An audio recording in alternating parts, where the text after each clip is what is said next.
Wait, this guy has a Flammenwerfer? Hold up. I forgot flamethrowers exist. Good morning! Oh, shit. Hello everyone, hope you're doing well. Remember that Enlisted is actually going into OBT tomorrow, which should be pretty fun. Obviously there's a lot of new features, there's the battle pass, there's some new battle tasks, some new weapons, and now also some new missions, dynamic weather, and also maps. So there's a bunch of stuff going on in Enlisted, getting ready for the OBT launch, and I've tried to cover it all, but I'm sure there are some things that I've missed. It looks like the game is going to release in OBT with the Battle of Moscow campaign and also the Invasion of Normandy campaign, and of course we have the other two campaigns which will probably come in the future, the Tunisian campaign and also the Battle of Berlin. Now, if you want to get into Enlisted and get off with the ground running, the best thing to do is obviously follow the game when it goes into OBT, which will be tomorrow. So let's have a look at these new dynamic weather systems and also new missions that they're bringing to the game. So the first map which is coming is for the Battle of Moscow, and it's known as the Fortified District. This is a frozen battlefield with a massive fortification line at the riverside. Don't expect an easy crossing. The ice is shattered with numerous artillery strikes and watched over by a bunker equipped with machine guns and lots of cover surrounding it. This bunker holds the capture point for this particular mission, and taking it won't be easy. However, this location is the first test of our dynamic weather system, a blizzard, which changes in intensity constantly, temporarily masking the attacker's approach. So my guess is this map will be a domination one and also an invasion or an assault one as well. But it does sound kind of interesting that they're trying to put in some dynamic weather into the game. When you have positions which are easily defendable, one of the things is it can be kind of a slaughter trying to get the position. And if you add this dynamic weather in, it gives the attackers a little bit of an advantage when trying to get close to the areas. It also means that timings are very important when actually attacking, and now it adds a little bit of a tactical element to the game, where instead of just running in and hoping for a little bit of a break in the line, instead what you can do is just get there and actually use the blizzard to try and get close. One of the issues with weather effects in games, and has always been an issue, is graphics quality. This is something that we already see in Enlisted when it comes to the Invasion of Normandy campaign. There is a mission where you storm the beach, and it's actually a really fun mission playing as the US and also the Germans. Both sides are incredibly fun. But one of the things is sometimes you get some weather effects where it leaves a lot of dew on the ground. So basically little like clouds or pockets of air, which are very hard to see through, especially on the lower areas when you go onto the beach and the second level. And this masks a lot of, what you're seeing. And obviously, if you have your graphics turned down, then you can still see through it, because it technically doesn't really exist that badly. And also the contrast between infantry members and non-infantry members or non-infantry landscape is a lot sharper, so you can just see straight through it. And this is the general issue with dynamic weather. If there is an advantage that can be given through screwing with your graphics settings so you can see through it, a lot of players will do it, masking the actual point of it, leaving some players at a competitive disadvantage, but I suppose it's a graphical advantage. We'll have to see what goes with it.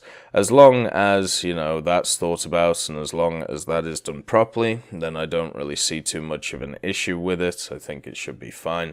One thing they talk about with the ice being shattered with numerous artillery strikes, a question is, would you actually be able to shatter more of the ice with more artillery strikes, because of course you do have an artillery strike radio man which you can use, or a mortar team as well, and I think that would be kind of interesting. One of the things that you could do in Company of Heroes, for example, is there were certain rivers which were iced over, but if you timed an artillery strike well or a mortar strike well, let's say a tank was going across that river, you could sink that tank into the river, meaning that you didn't have to deal with this. And I think if you could do something like that in Enlisted, that would actually be pretty fun. But the ice would have to refreeze and, do all that stuff, so therefore you could get across. Otherwise, the defenders could just, keep nuking the ice over and over and over again, meaning that nobody could even get close. There also does seem to be some reused assets on this map when it comes to the houses and when it comes to the general churchy thing that's going on. As long as they're set up in different areas, I don't really see too much of an issue with this. I think it should be fine. I am a little bit worried about this idea of attack and defense, though, especially if this is a domination mission, because it could mean whatever team gets the initial advantage just runs over the other one. But if this is in an assault game mode, then it doesn't really matter too much, or an invasion game mode, I should say. It doesn't really matter too much because of the constant push and pull of the mission. The next mission is on the Coville Farm, and this is on the Invasion of Normandy campaign. They say, when fighting in the trenches or around the countryside, one needs to be very careful, checking every window frame and tree line, or risk losing your entire squad in a single blast. Take initiative and seize the heights. The windmills here offer a wide view of the battleground and double up as a perfect spot for sniping. So I've actually been to Coville, or as it's known, Coville-sur-Mer, and this seems to be, a farm outside of Coville. But the reason why Coville is actually interesting and an interesting historical site is because it is one of the coastal villages that is near Omaha Beach. So this is a historical site. It is probably a farm just outside it, or maybe it does include some elements of Coville itself, but it is nice to see that, they are, sticking to the historical aspect when it comes to their maps as well.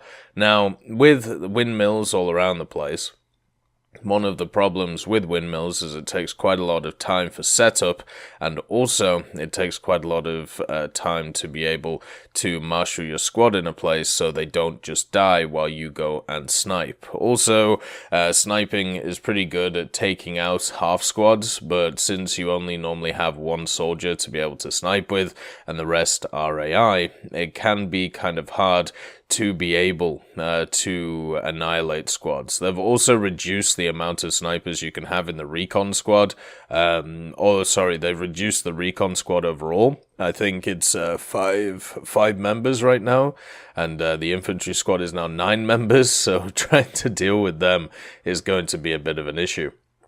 But overall, definitely doable, and being able to get stuff done. The windows on the windmills are incredibly small, though, so actually having a nice arc of fire is going to be a bit of an issue. I think the majority of fighting is going to be in the village area itself, or around the farm itself, so instead of snipers taking over the battlefield, I think they'll be used to kind of mainly cover certain areas, just like they are on some of the battlefields already, but they're not going to take over the game. It isn't going to be a snipe apocalypse, which you see some from other games. In Enlisted, generally snipers are pretty good, but at the same time, because there's so many units running around, because there's so many AI attached to you, I don't think snipers have that much of an impact compared to other games such as Battlefield or even Call of Duty, where they can take over the game pretty easily if played correctly.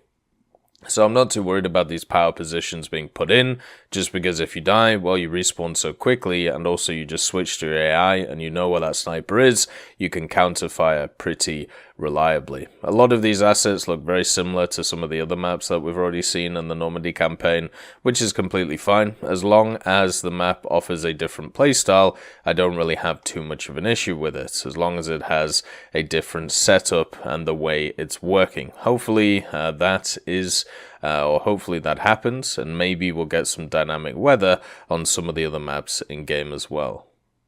They're also adding some new mission modes as well. So they're adding the invasion mode for the ruins of Vaux and the swamp of Reviers in the Normandy campaign, as well as returning the assault missions for the Battle of Moscow campaign. So we're going to have to see how those play out. The swamp map is one of the more annoying ones to play, not gonna lie. In the domination setup, maybe in the invasion setup, it will fare a lot better. But in the domination one, it's the paths that everybody goes are very defined because the map itself is incredibly open. So you have to stick to certain lanes or you just die. And yeah, it just means that everybody gets funneled into certain areas, and it just becomes whoever has a tank sat at the end of the other area or whoever has a machine gun looking at the other area, and just becomes an absolute, well, swamp. So we'll have to see what goes on with these invasion modes. Just remember, Enlisted does go into OBT tomorrow. If you are interested, make sure to check it out, and also this will be the last day you'll be able to get the Founders Packs, if you are interested in them either. I hope you all have a wonderful day, and I'll see you next time. I'd like to thank BRFC, Swollen Ostrich, Teddy, John Ryman, Universe A, Conte Baraka, Eugens Terry, Ambrosius McClellan, Daniel Stanton, Martinez, B. Young, Lafouche, Barine, and Samuel Schlick for supporting the channel.